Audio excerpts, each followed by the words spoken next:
I don't know if anyone of you have heard of it before. So I'll start off with this statement. So this is a famous book, Albert et al. Most of us have been referring it throughout the course. So primary cilia have no known functions in mammalian cells and are likely to be vestigial organelles. And vestigial means that they do not have main functions. Like, for example, appendix is considered a vestigial organelle in humans. So in a similar way, people consider that primary cilia are vestigial organelles. And when I say primary cilia, in mammalian cells, all mammalian cells have one primary cilia, and no functions were known until 2002 or probably before that also. So through my presentation, I would like to contradict the statement and I'll show you how.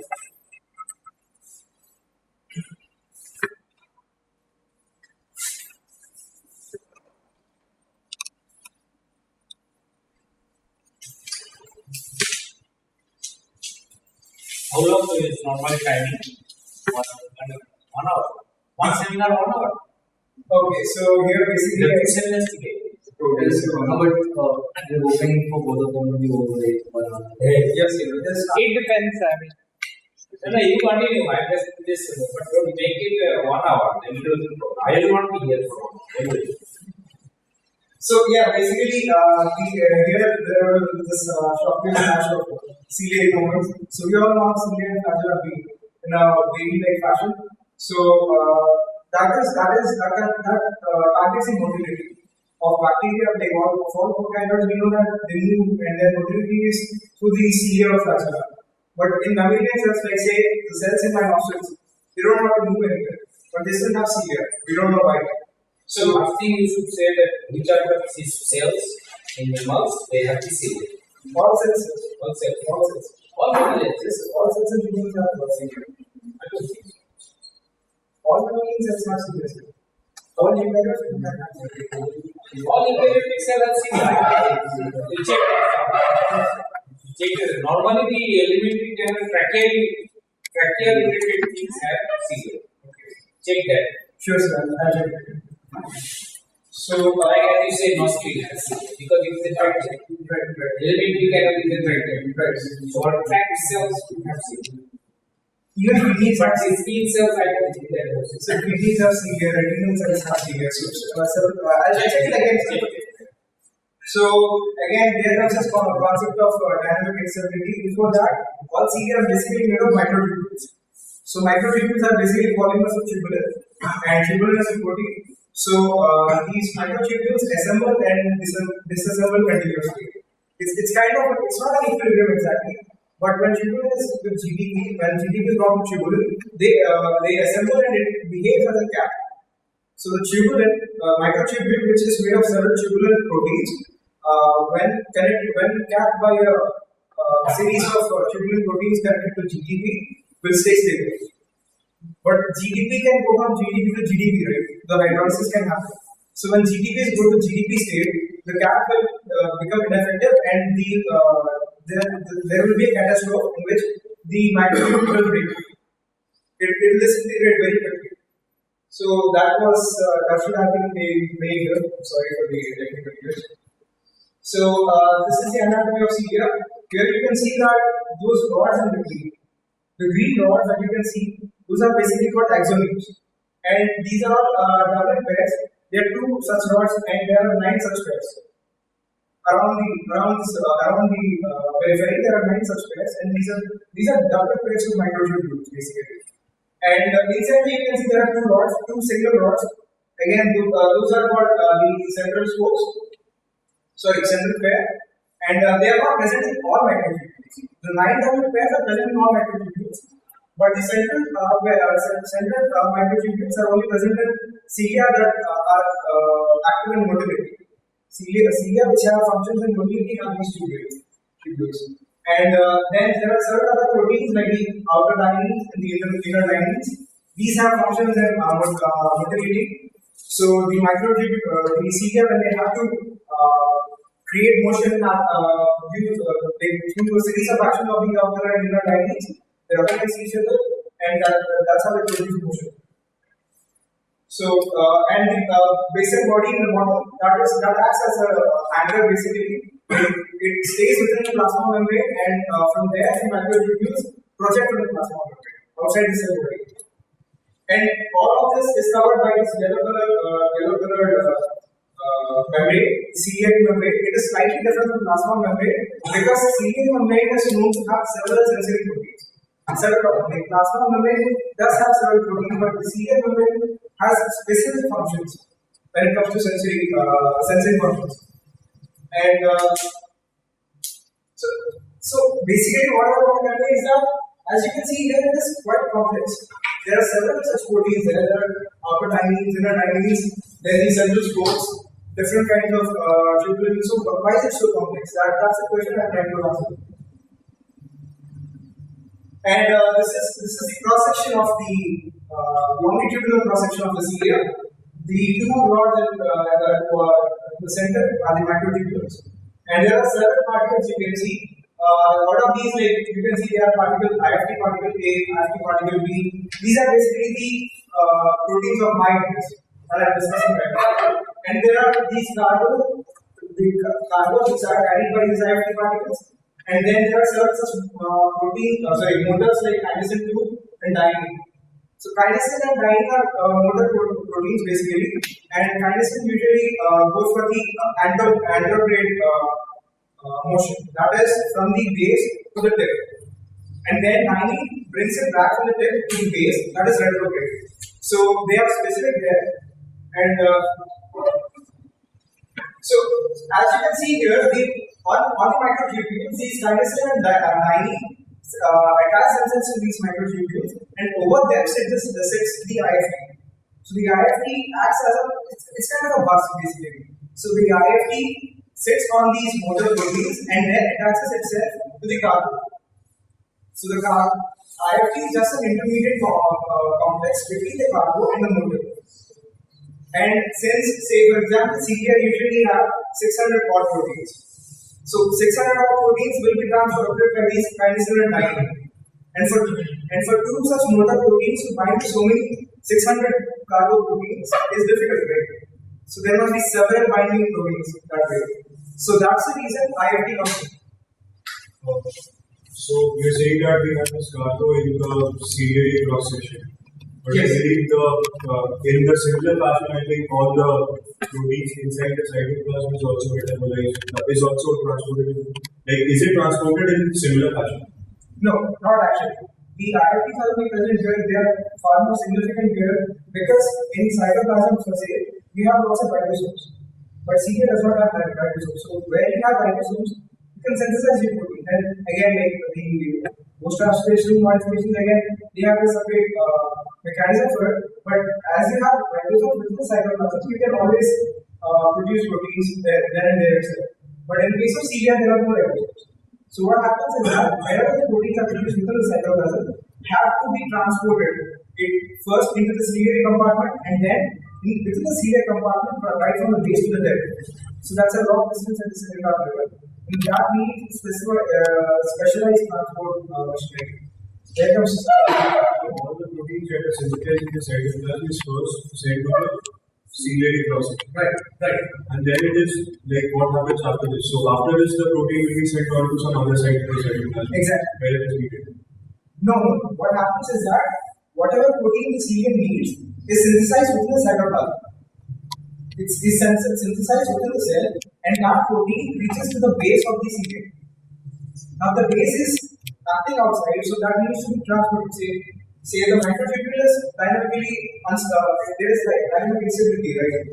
So for the microtubule to be regulated continuously, to be maintained, new tubular particles have to be brought time and again, and that is done by this IFT complexity. So the question comes, the kinesin and the other one, dynein, is that are they related to the movement? No. No, so they are the normal proteins. They are the organizing Right, so like for example, structural protein. they are You can say so, sir, but what happens basically is that the gynosin or gynosin basically they act like this, sir, like one protein The diagram is there, right there. Right. I'm asking that all the structural protein, they have no role in serial movement. no. So that means when the cilia is growing or whether microtubule is growing, so they are just like a cover or package or something. That Guru was asking that the movement of this protein in cytoplasm and movement in this protein in ciliary context are similar or because in cytoplasm we have different Yes, sir. There's a difference here. You should not be confused. That IFTs are active within the cilia, not inside the plasma. And these gynosin and gynosin are present both in cytoplasm and in the cilia. They are motor proteins, and even when cell division occurs, the microtubules that are formed, the spindle fibers, they all have this gynosin and gynosin. So wherever microtubules are there, gynosin and gynosin are there. But IFTs are only present in cilia. So there's a distinction there. And yeah, so as you can see here, there are several carbo proteins, there are two motor proteins, and then there is all the there is this IFT complex that binds to the carbo and motor. So this is the complex that we have been talking about on this slide, the intraplasmic transport complex. It is broadly divided into IFT-A and IFT-B complex. In total, they have 20 proteins, and the IFT-B has 15 proteins, and IFT-A has 5 proteins. So there are several such proteins. 20 proteins complex is quite big, and it's not an easy job to find out its structure or characterize its functions. So here broadly, as you can see, there are you can see the color between blue and red and gray. So I'll tell you what I'll talk on this picture for quite a while, and I'll explain each of the terms that are put here. So the blue domains, all the blue domains represent the principal domain. Now the red domains represent the auxiliary domain, and the gray domains represent the uncharacterized domains. Like we do not know them yet. And what does this mean? Like, what does this principal domain and auxiliary domain mean? What are their functions? What are the implications? So now there is this big transport complex, this IFT, and it sits on motor proteins, that's fine. It binds to cargo, that's fine. But then, for such a big protein to assemble on itself and to bind to several other such proteins, there needs to be classification, right? So there must be some core complex that supports all the cargo binding domains. So there comes this principal domain. Principal domain is basically the core domain that has no direct contacts with the cargo or the motor. So its sole job is to hold the complex together, and it supports the entire complex. And if there are any mutations within the principal domain, most often the IFT complex cannot come together. And then there come these auxiliary domains. What the function of auxiliary domains is to bind to cargo. So I told you that there are 600 odd proteins within the CA. So these red domains basically are responsible for binding to the cargo and also to motors and take them across the CA.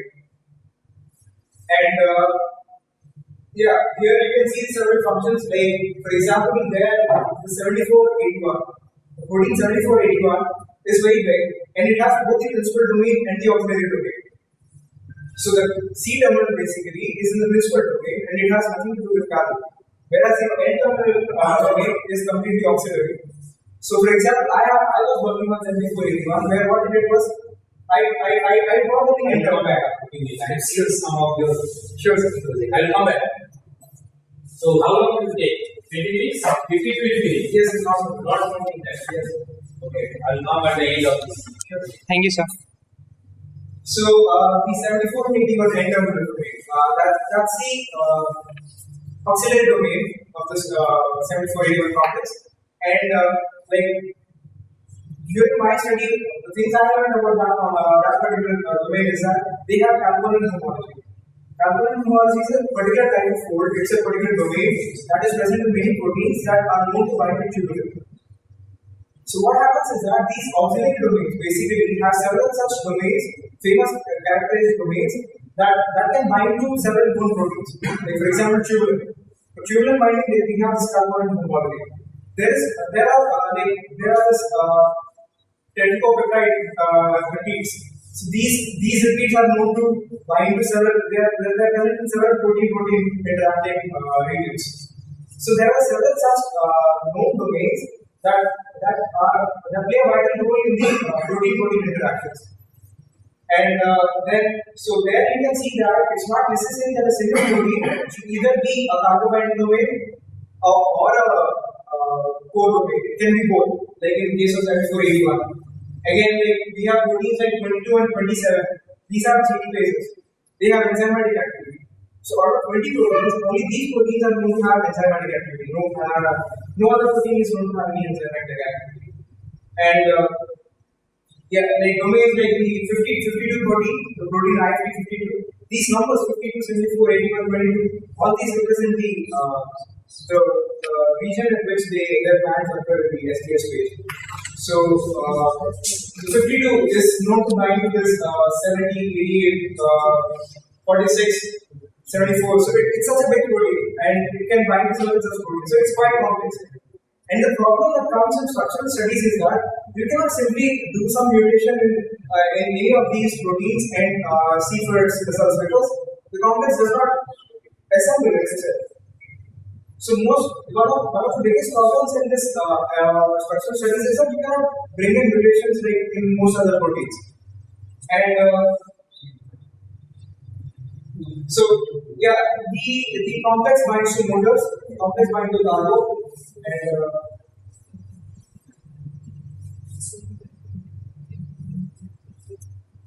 so when I designed these slides, I did not want to conclude anything. Because there's nothing to conclude yet. The research is still ongoing, and there are several such unknown things here. Like we do not know how such varied proteins bind to this one particular complex and get transported across the cell. So we do not know how this happens. We do not know how these carbo-binding domains bind specifically to some proteins and do not bind to several other proteins. So there are many unanswered questions here in this particular field, and like to conclude, there's nothing to conclude actually. What is the approximate range between the number of different proteins that this complex can transport? 600. And one important thing I would like to highlight, the clinical aspect, the human interest in these proteins is, as I told, like before 2002, many people do not consider primary CPR of any significance at all, like functional significance. But then there are several such diseases like polycystic kidney, the disease where like out of every 1,000 people in the US, 1% is affected by this disease. So in this disease, what happens is that the kidney forms large cysts, which are like really difficult to detect, and 1 in every 1,000 is such a huge number. So people did not know what was the reason for this disease, but finally they could understand that the mutations in the IFT genes are responsible for that. So, like for example, what happens is that cilia, they have several sensory proteins on their membrane. So, say somehow my IFT genes are affected and my cilia is not good enough. So, what happens is that in my kidney, the flow that takes place within the blood flow has some implications. Like what happens is cilia has some calcium channels. So whenever there is flow, the calcium gets into the cell and it involves itself in some calcium signaling through which the cells change their functioning. So when you do not have signal, when you do not have cilia, you do not get any such signal. So what happens is the cell proliferates. Cell proliferates very rapidly, and because of that, a huge cyst forms. So this is a very serious disease there. Again, we have the problem of retinal degeneration. So the rods and cones that are present in our eyes. Again, rods have these, the cilia have their functions there. So if I affect any of these genes or some particular genes in this case, the retinal degeneration. So it's a serious disease again. Again, in like olfactory cells, in our nostrils, these if I affect some of the proteins from this complex, I would lose critical functioning. These IFT complexes are known to affect infertility too. So all these come under the broad range of serial diseases. These are the diseases which were recently characterized. Until then, like, we did not know what IIT complexes were. So the research is happening in the last decade itself, and there is very little structural knowledge available yet. So I just brought it up because I felt this was a hot topic. I felt this is a topic which has so many questions yet to be answered. There is something. Does the CR, languages which you are saying, right? Yes. Any kind of similarity with the vocabularies? There are similarities, like structural wise, yeah, there are similarities. I mean, you are taking all this IIT complex. Does this happen in bacteria also? In egg? No, I don't think so. I'm not sure, but I can find out. I can find out. Krishna, in the body, why they are immotile? Why can't the cells move? The cells release. See, some cells do move. Like, for example, the cells that have these central microtubules move, but the cells which do not have it, they do not move. So the motile cells, the motile cilia have these tubules. So we again have structurally categorized that way that cells that have the need to be motile have these central microtubules. Cells that need to be stationary do not have. Can we induce that movement? Suppose if we have a cell who is not moving, which is not moving, can we induce such movements by making some changes in cilia, the way it functions, its structure? It will depend on what we use. When the protein complex crystallization. That's I'll answer the question. So yeah, I think by inducing, probably by inducing the cell to express genes responsible for the central tubule. I don't know how the central tubule is specifically maintained, but yeah, I think it should be possible that we induce the cells to. Yes, why I ask is when cancer happens, then it starts at a place and the proliferation happens at that place itself. Right. Then if we induce any movement of cells at that particular location where the cell is being proliferated, then that tumor can be, the tumor spread, yes. It will spread, but at least it won't accumulate, the tumor won't exist. That way, one thing you can do is that, I guess, if you suppose what happens in cancer is that initially a tumor grows, and then after metastasis, when it's in form of a tumor, it's very difficult to identify.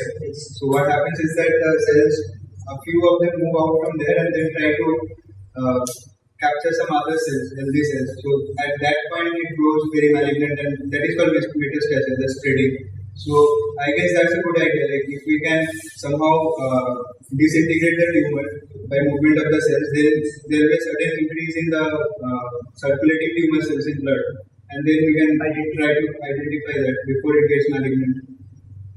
So in what area should the research be done in order to induce such type of structurally or No, but metastasis is in itself removal nearby cells to move about the body. Then if you take a blood sample and then try to analyze what kind of those moving cells are, you can identify whether the tumor is circulating. But if you want to identify Yogesh,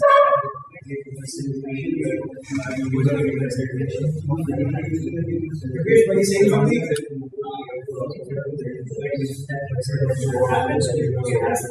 I know, but this all You can see an implicated for human disease, one eye, how your sleep, So just to like have some clarity, are there any questions to speak of? there are questions. So no, I don't think there is a structure for the whole complex. What I have done is, for example, this figure was made by the lab I was working in. How the it was by limited potential. So they exist several things, and for example, the core complex is all packed together. So when I use some protein, it's not possible to break down the core complex itself until certain concentrations. So that way, like, I can find out until where my so are they individual supplements crystallized? some of them have. And again, the problem in these subunits is that several of them are point points. So it's difficult to crystallize point points. It's 74 elements in point points, right? So defines to 600 proteins, right? Right. So is it binding to a specific conserved sequence or is it not conserved or it binds specifically? it varies highly. It varies highly. There are several sequences like you see the carbonic homology binds specifically to tubular. So some of the proteins like 74 even have carbonic homology. But there are several other proteins like we still do not know what 54, 57 and 20 bind to, or 54 and 57 bind to. But there are several other proteins that are going to bind to various other proteins. So there are so many questions here that need to be answered. And some of them are having crystallized, some of their structures have been solved, some of them are getting to be solved in the process. What functions do these RT A and B complexes play after they are transported to C A? After they transported, they get down to the basal complex and they disintegrate. So it's like a shuttle. They integrate at the base, they go there, they go to the depth, they drop their cargoes, they come back to lining, they disintegrate. So this happens repeatedly. And I don't know why they disintegrate again. Every time new complexes are required from a cytoplasm, every time new IFP complexes would be required for transfer. New in the sense, yeah, probably it's a shuttle, right? So some proteins, like when they disintegrate, they might mix up and again they form it again. So after several such cycles, probably some of them will be removed. And you were asking about the humors. Yeah, what are the implications of these diseases actually? See, like for example, some people have 6 fingers. This is called a short-term. This, I'm sorry for that. Polydactyly. Yeah. So there is a change in the number of toes and legs we have. So that is again due to some signaling that happens, and those signaling receptors are present on the ciliary. So there are several such implications. Like we still do not know that yet. So like for example, what is polycystic kidney disease? What is retinal degeneration? What is this change in the number of toes or fingers? There have been some implications in the infertility phase 2. So it is still like, things are coming up again, and all the emphasis has started only in the last decade. Any more questions? All the cells in the body. Sorry? All the cells in the body have cilia. Yes, I believe all the cells in the body have cilia, but I have to recheck it. They used to be something like most of the cells. I'm not sure. Until now, I believe that all the cells don't have. You can I say, Well, let's say a considerable number have to warrant research. yeah. Okay. Thank you so much, Krishna. Thank you for your time.